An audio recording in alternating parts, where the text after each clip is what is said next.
여러분, 이 말씀은 물론 제자들에게 다 주신 말씀이거든요. 그런데 모든 제자들에게 이 말씀을 주신 말씀이긴 합니다만 1차적으로는 이 말씀은 제자, 수제자였던 베드로에게 주셨던 말씀이에요.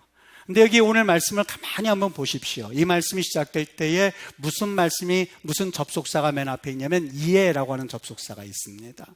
이에라고 하는 그 접속사는 토테라고 하는 헬라어로 되어 있는데 이 말은 어떤 사건이 있고 나서 그런 뜻입니다. 그러니까 이 말씀 예수님께서 누구든지 나를 따라오려거든 자기를 부인하고 자기 십자가를 져라 라는 그 말씀을 하실 때에 어떤 사건이 있고 나서 그 사건이 있은 다음에 이 말씀을 주셨던 거예요. 그 앞에 어떤 사건이 있었냐면 예수님이 가이사랴 빌립보에서 제자들을 향해서 사람들이 나를 누구라 하느냐라고 묻습니다. 이때 제자들이 예수님께 말하죠. 예수님, 어떤 사람은 예수님을 일컬어서 세례 요한이라고 하기도 하고요. 어떤 사람은 예수님을 일컬어서 엘리야라고 말하기도 하고요. 어떤 사람은 예레미야나 선지자라고 말하기도 합니다. 예수님이 제자들 향해서 그렇다면 너희들은 나를 누구라고 하느냐고 그렇게 묻습니다. 그때 베드로가 주는 그리스도시요 살아계신 하나님의 아들입니다 라고 답을 합니다. 그러자 예수님께서 이 말씀을 들으시고 나서는 이제 본격적으로 예수님이 어떤 사역을 하실 것인지에 대해서 사람들에게 이야기를 하는데 그 내용이 뭐냐면 예수 그리스도께서 자기가 예루살렘에 올라가셔서 장로들과 대제사장들과 서기관들로부터 고난을 받아서 끝내는 그들로부터 죽임을 당하고 제3일에 살아날 것을 비로소 전파하셨다라고 되어 있습니다. 그때서야 비로소 예수님이 말씀하셨거든요. 이 말씀을 듣자마자 이 베드로의 반응이 참 흥미롭습니다. 베드로가 펄쩍 뜁니다. 예수님, 절대 그렇게 할 수가 없습니다. 펄쩍 뛰니까 예수님이 베드로에게 뭐라고 말씀을 하냐면 사탄아, 내 뒤로 물러가라. 사탄아, 내 뒤로 물러가라. 네가 하나님의 일을 생각하지 아니하고 도리어 사람의 일을 생각한다라고 질책하셨습니다. 저는 여기까지 들었을 때에 조금 이런 생각이 들었어요. 예수님 조금 너무하신 거 아닌가. 베드로가 뭐 다른 말 했습니까? 자기가 사랑하는 그 예수님, 자기와 함께 3년 동안 있었던 그 예수님이 고난을 받아서 십자가에서 달려 돌아가신다라고 말씀을 하자 그것이 안타까운 나머지 예수님 그렇게 하지 마세요 한 게 뭐 그렇게 잘못됐다고 여기에 보면 질책하시는데 질책하는 그 정도가 좀 세요. 그 어느 누구도 예수님이 이 서기관과 바리새인들이 하셨던 그 아주 흉한 말 중에 하나가 독사의 자식들이거든요. 그 말은 굉장히 모욕적인 말이었었어요. 근데 그 모욕적인 말보다 한 단계 더 세요. 뭐라고 그래요? 사탄아 그럽니다. 사탄아, 내 뒤로 물러가라. 네가 하나님의 일을 생각하지 아니하고 사람의 일을 생각한다라면서 그를 질책하시는 사건이었었어요. 저는 예수님이 왜 이런 심한 말씀을 하셨을까? 예수님이 너무 과민 반응하신 것은 아닐까 하고 성경 말씀을 읽다가 너무너무 예수님이 그 말씀을 하시게 된 동기가 있었구나 하는 것을 깨달았는데요. 여러분 말씀을 볼 때에 좀 자세히 볼 필요가 있는 게 여기 베드로가 예수님께 대해서 예수님 그렇게 하지 마세요 라고 말씀하실 때에 뭐라고 했는지 한번 보세요. 거기 보면 예수님을 22절에 보면 베드로가 예수를 붙들고 항변하여 이르되 이렇게 되어 있습니다. 그냥 예수님 붙잡고 예수님 그러지 마세요 이 말이 아니라요. 여기 붙들다는 말이 헬라어로 프로슬람바노라고 됩니다. 프로슬람바노라고 하는 말은 단순히 옷소매를 잡아 끌다 이 말이 아니라 옆으로 잡아 끌었다는 얘기예요. 그러니까 예수님이 제자들과 그리고 많은 사람들에게 내가 이제 예루살렘에 올라가서 그래서 십자가에 달려 죽고 그리고 내가 이제부터 될 일을 예언하시자 이 베드로가 얼른 예수님을 옷소매를 잡고 다른 데로 간 거예요. 다른 데로 가버린 거예요. 옆으로 데려간 거예요. 그리고 나서 이게 항변했다는 말이요. 이게 어떻게 되어 있냐면 우리 과거 개역 한글에는 예수께 간하여 이르되라고 되어 있거든요. 간하다는 말이 우리 옛날 성경에는요. 이 말은 아랫사람이 윗사람을 향해서 그렇게 하지 마세요 라고 말할 때에 공손한 표현을 쓸 때 이 가나다라는 말을 씁니다. 그러니까 이 원래 아르코라고 하는 이 말의 의미는 그 말이 아니거든요. 그러니까 이것이 사실상 오역과 거의 맞먹는 듯한 수준의 번역이었거든요. 그래서 이번에는 이것을 바꾸었어요. 어떻게 바꿨냐면 예수를 붙들고 항변했다 그러는데 잘 쓰지 않는 용어잖아요. 여기 항변하다 아르코라는 말의 의미가 어떤 의미냐면 읽어드리니까 한번 보세요. 언제 이 말이 쓰였냐면 마태복음 11장 20절에 보면 예수께서 권능을 가장 많이 행하신 고을들이 회개하지 아니하므로 그때에 책망하니라. 책망한다는 말이 아르코입니다. 책망하다. 여러분 어떤 뜻으로 어떤 그 분위기를 가지고 예수님이 책망하셨다고 생각합니까?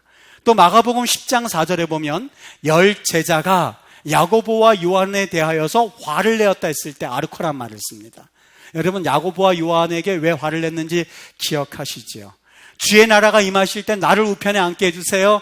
주의 나라가 임하실 때 나를 좌편에 앉게 해주세요. 야고보와 요한이 이러니까 다른 제자들이 여기에 대해서 저런 괘씸한 녀석들 같으니라고, 내가 수제자인데 너희들이 어떻게 그럴 수가 있어야 하면서 화를 냈다 했었을 때 아르코란 말을 씁니다.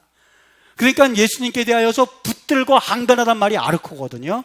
예수님이 회개하지 않은 마을들에 대해서 책망하였을 때의 아르코, 제자들이 또 다른 제자들 향해서 책망했다, 화를 냈다 했을 때 그 말이 아르코예요.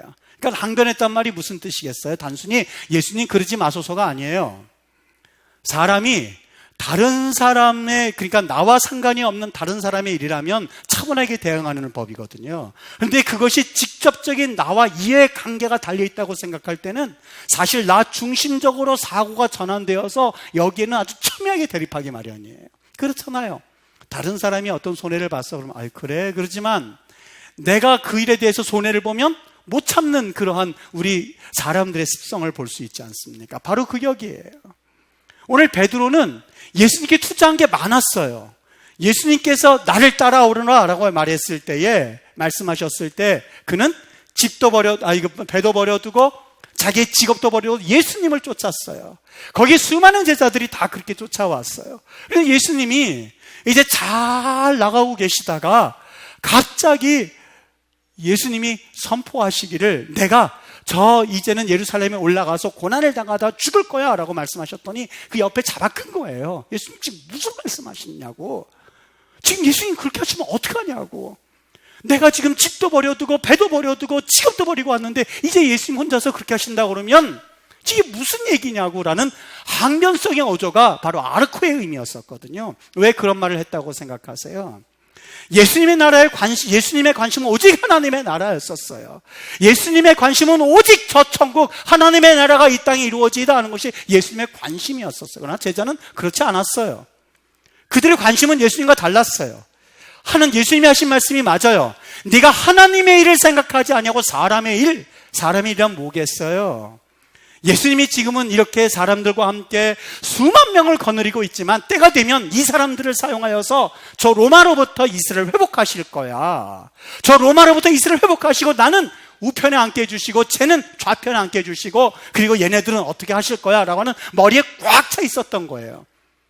그런 생각이 막 극도로 그 마음을 가득 채워 있을 때 예수님께서 나는 십자가 달려서 죽을 거야 라고 했더니 이 제자들이 가만히 있을 리가 있습니까? 총대는 수제자가 매야 된다고 생각한 나머지 예수님 붙들고 항변하여 아르코 항변하여 이러더니 무슨 말씀하시는 겁니까? 지금 제정신 있는 말씀입니까? 가장 가까이 있었던 베드로가요. 가장 가까이 있었던 베드로가 그 말을 예수님께 하고 있었던 거예요. 3년간 따라다녔는데 예수님 지금 돌아가시면 어떡하겠냐는 거예요. 이때 예수님께서 책망하셨던 말씀을 보세요. 그래서 예수님이 그 모습을 보시고 서기관과 바리새인들에게도 한 번도 사용하지 않았던 단어 사탄아라는 말을 그래서 사용하셨던 거예요. 내 뒤로 물러가라. 너는 나를 넘어지게 하는 자도다.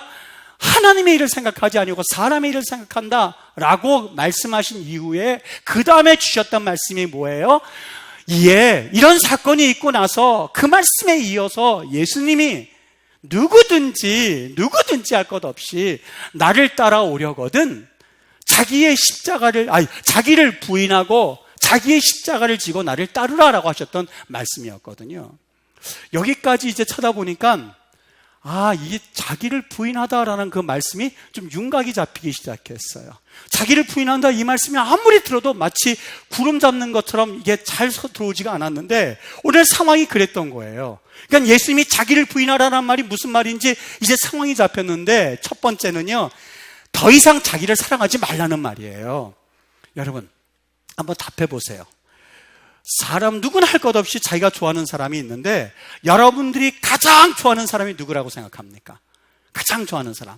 물론 여기 자녀를 두고 있는 부모님은 갓난아기나 누구나 할 것 같은 내 자녀를 제일 사랑해요, 이렇게 말할 수도 있죠.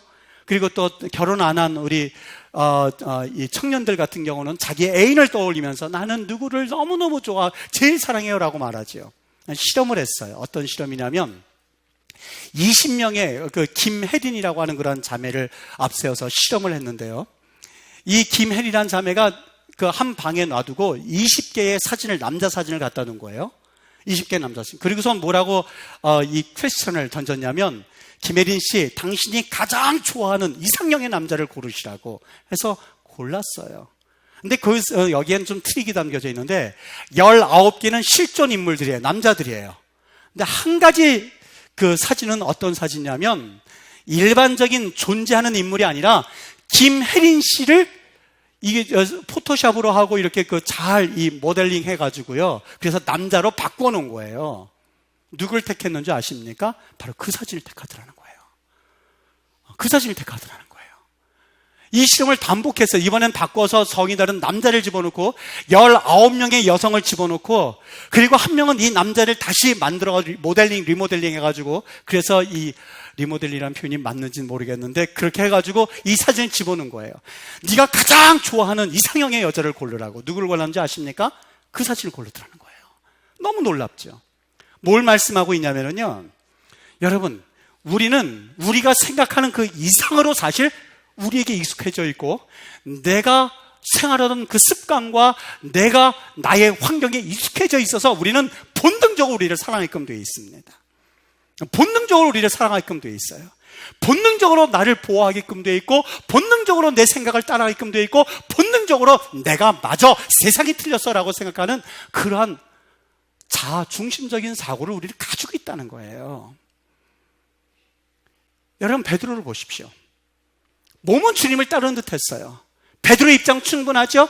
내가 배도 버렸습니다. 그래도 주님 따르겠다는데요. 내가 직업도 버렸습니다. 그래도 주님을 따르겠다고 했는데요. 베드로 입장에서는 사실 할 말이 많아요. 다른 사람들은 두말할 것 없이 나는 주를 위하여서 이 모든 것을 버렸습니다. 나를 따라오너라 했을 때에, 사람을 낚는 어부가 되리라 라고 말씀하셨을 때에, 내가 그물을 버려두고 예수를 따르지 않았습니까? 라고 충분히 그는 말할 자격이 있었던 사람이에요. 그러나 모든 것을 버린 것 같고, 모든 것을 다 떠버린 것 같고, 생명까지 버릴 각오를 한 것 같았으나, 그 4명 가운데는 자기의 안위, 궁극적으로는 자기를 사랑하는 마음이 그에게는 있었던 거예요. 사람들은 일반적으로 한번 적용해 보시겠어요? 예수님을 위해서 배를 버린 것 기억하고 있어요. 예수님을 위해서 자기 직업을 버린 것 평생 잊지 않죠. 그걸 어떻게 잊을 수가 있겠습니까? 그러나 한 가지, 그것으로 인해서 내가 주님을 따랐기 때문에 주의 우편에, 주의 좌편에 라고는 보상심리를 가지고 있다는 내 자신을 발견하기 시작했어요. 자기도 모르는 사이에 그물을 버렸으니 버린 만큼 주님 보상해야 되지 않겠습니까? 라고 하는 나름대로의 보상심리를 가지고 신앙생활을 하고 있는 그 베드로의 모습을 주님께서 아시고, 네가 하나님의 일을 생각하지 아니하고 사람의 일을 생각하는구나. 누구든지 자기를 부인하라란 말은 너를 사랑해서 이제는 그만둬. 하나님을 사랑하는 것이 아니라 너를 사랑해서 이제는 그만둬. 예수를 따른다고 하면서도 너를 사랑하고 있고, 예수를 믿는다고 하면서도 너의 주먹을 믿고 있고, 예수를 믿는다고 하면서 여러분 하나님께 전폭적으로 순종하느냐고요. 하나님 말씀하신 것에 전폭적으로 순종하느냐고요. 에이, 하나님 그럴 리가 있나요? 내 생각 좀 따라야지요. 내 생각을 좀 따라야지요. 여러분, 17세기 철학자 데카르트가 아주 귀중한 말을 했죠. 내가 존재하는 것에 대해서 뭐라고 말하는지 아세요? 나는 존재한다. 그 말 앞에 뭐가 돼 있어요? 나는 생각한다. 고로서 존재한다. 이 말이 얼마나 비신앙적인지 아시죠? 내가 역사의 중심이고 내가 존재의 시작이 된다고 하는 거예요. 내가 없으면 하나님도 우주도 그 어느 것도 존재를 찾을 수 없다는 거예요. 내가 생각하고 있기 때문에, 그래서 내가 존재하고 너희들이 존재하고 내가 있기 때문에 너가 있다고 하는 거예요. 모든 가치 판단의 주인이 나라고 하는 거예요. 우리는 말해요. 나 버렸다고요. 우리는 말해요. 나 예수 따르고 있대. 그러나 그 삶 가운데는 나를 사랑하고 나를 의지하고 나를 우선시하는 삶을 가지고 있는 이상, 예수님께서 누구든지 나를 따르려거든 자기를 부인하라는 말이 자기를 사랑함을 벗어나라는 이야기였거든요. 여러분 가만히 생각해 보세요. 설교도 마찬가지예요.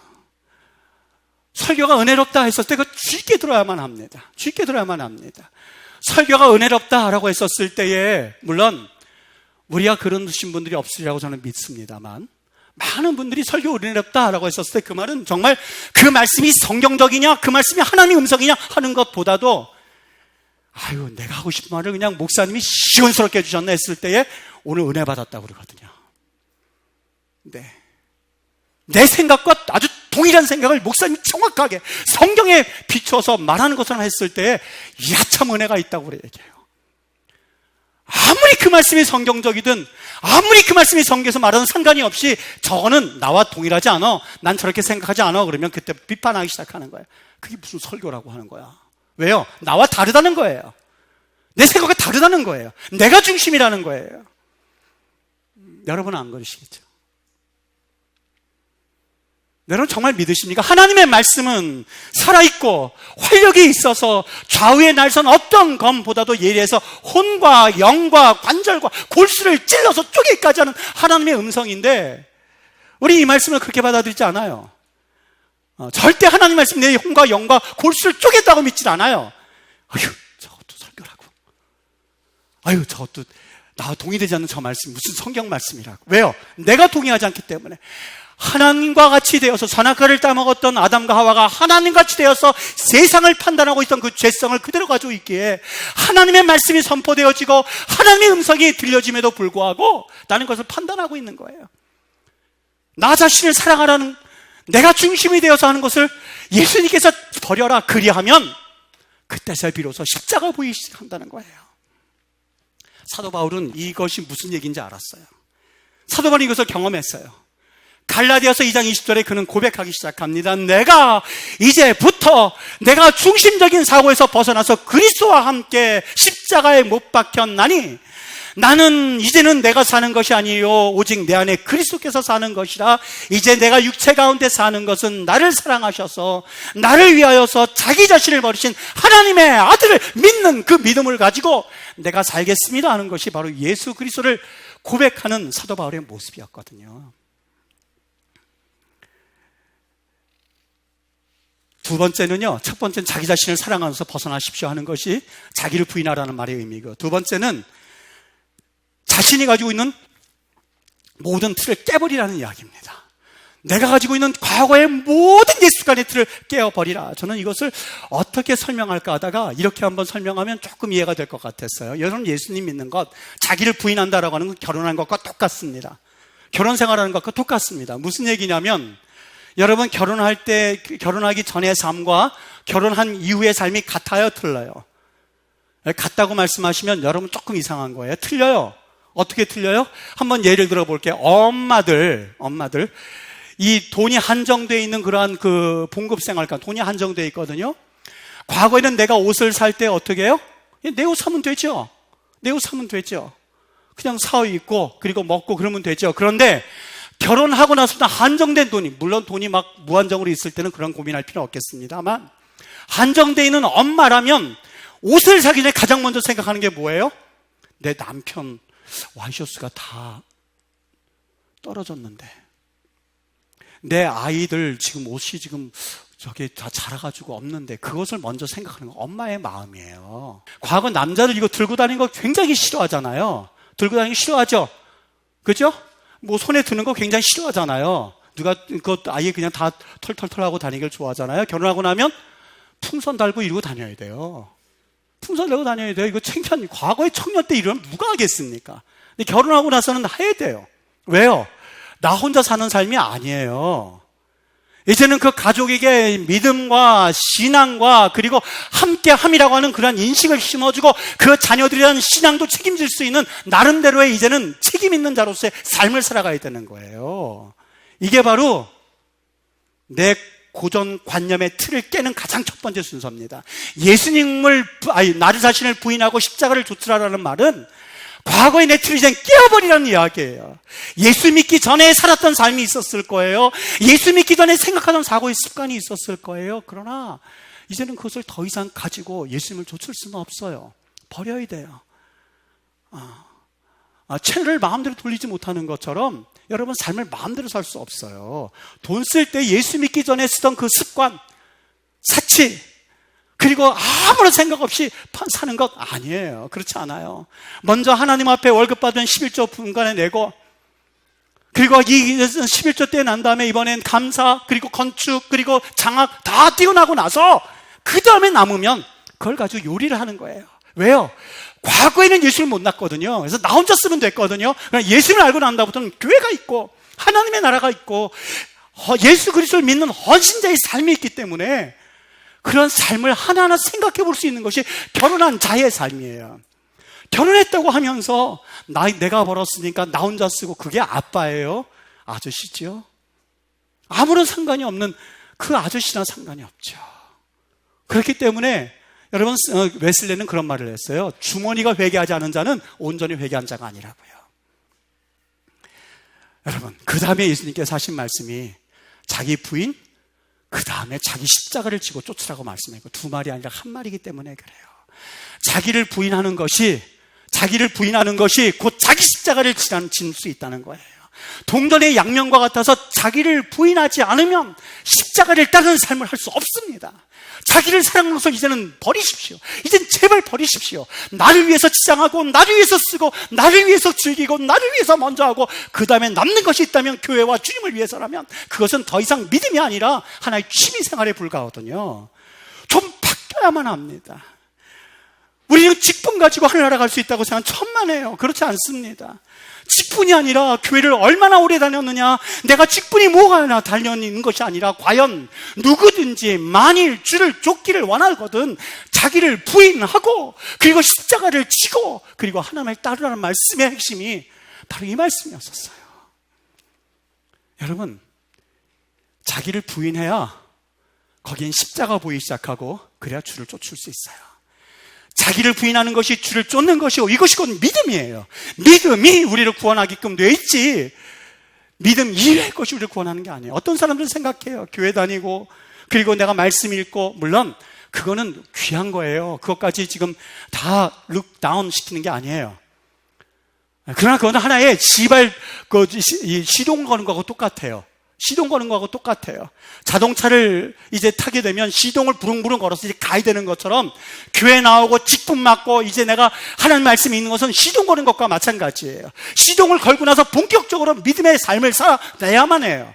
그래야 여기에 십자가가 보이기 시작하고 여기에 비로소 하나님의 은혜를 경험하게 되고 여기에 비로소 의인은 믿음으로 말미암아 살리라는 믿음을 가지고 천국 갈 수 있는 은혜를 경험하게 되어 있거든요. 믿으십니까?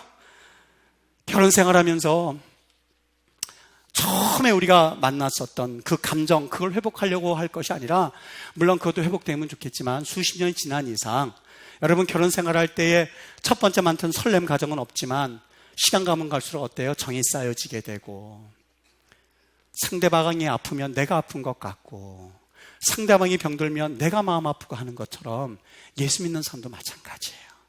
처음에는 어찌됐든지 간에 내가 교회를 나왔지만 이제 시간이 가면 갈수록 주님의 마음을 내가 좀 담기를 원하고, 하나님 앞에 믿음을 가진다는 것이 무엇인지 좀 고백해 보면서 내 자신을 사랑하는 것에서 좀 이제 떨어지는 거예요. 자꾸 내 자신을 사랑하는 것에서 떨어지는 거예요. 나를 위해서 사용하던 시간들을, 나를 위해서 사용하던 물질들, 나를 위해서 사용하던 모든 것들을 하나하나 내려놓으면서 이제 주님을 향해서 주님 이거 쓰세요. 주님 이렇게 하면 기뻐하시죠? 라고 하면서 그분과의 정이 깊어지는 것을 일컬어서 바로 믿음이라고 그래요.